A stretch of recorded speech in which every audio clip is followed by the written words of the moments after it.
In the news, ICPC, Buhari's son-in-law, two others declared wanted for fraud. In Kano, Ganduje frees 123 inmates across Kano. Talking UTME, jam to shift 2021 UTME date.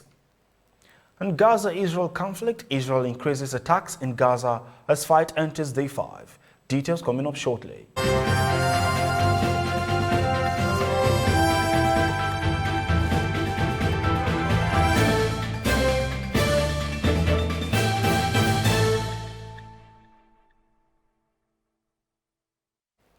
It's good to have you join us on TOS News 360 on your digital first Pan-African news network, TOS Television. I am Merciful Ajinamo.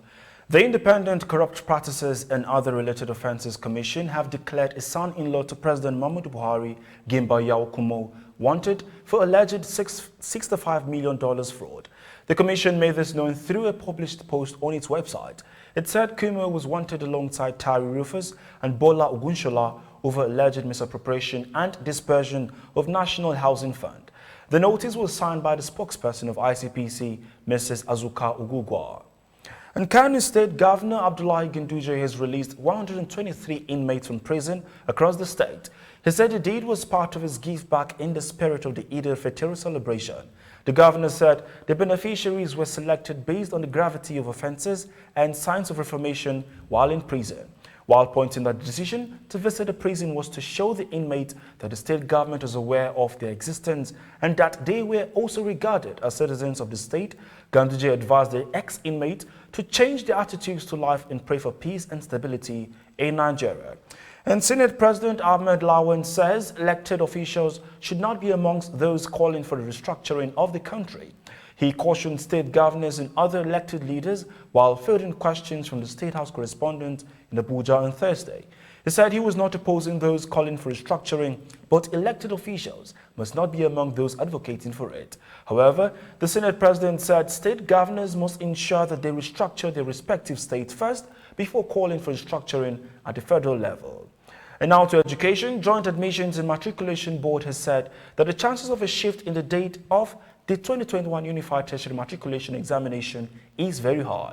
JAMB Registrar Professor Ishak Oloyede says it was as a result of the inability of at least 600,000 candidates who have indicated interest to participate to register for the examination. The examination was first scheduled to hold between 5th and 19th of June.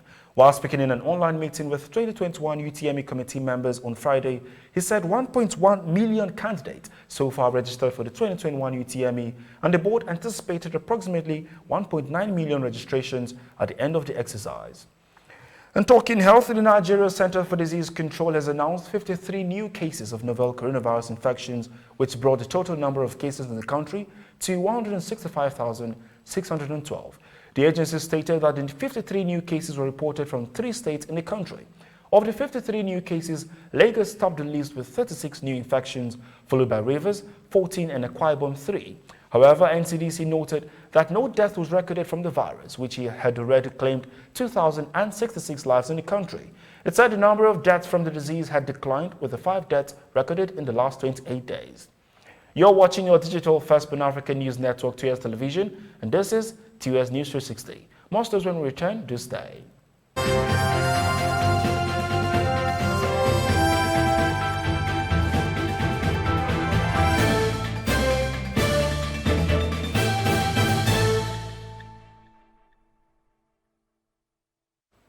Many thanks for staying.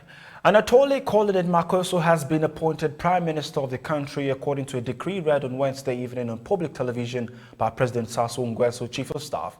Makoso will be replacing Clement Mwamba, who has been in office since 2016. Makoso began his political career in 1990, was an advisor to President Sassou Nguesso from 1998, and his deputy campaign manager during the last presidential election. In line with the Zambian constitution that requires parliament to be dissolved 90 days before the next election, the House on Wednesday held its last sitting and the clerk announced that it would formally dissolve on Friday. The country's polls will be held on 21st August to elect the president and National Assembly. Israel has intensified its attack on Gaza as Palestinian militants have continued to fire rockets into Israel. As the fight gets to the fifth day, Israel's military said air and ground forces were involved in attacks on Friday, even though they had not entered Gaza.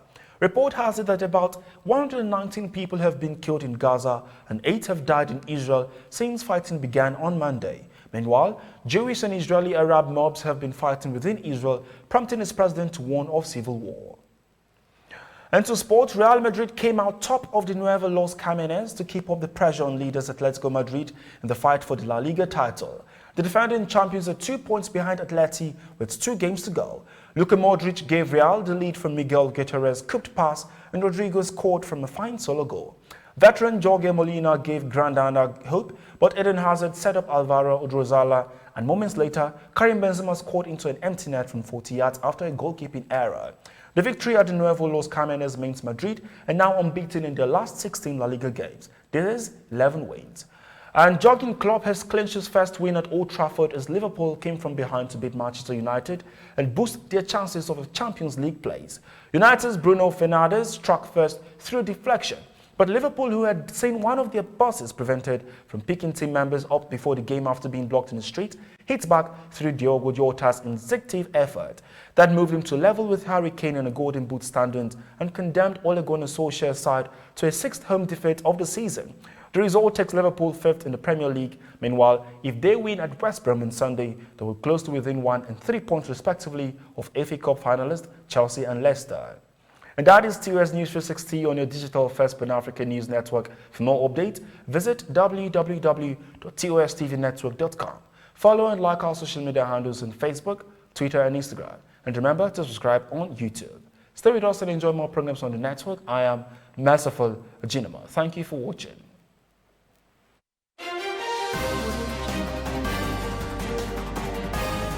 But we as a continent are now defined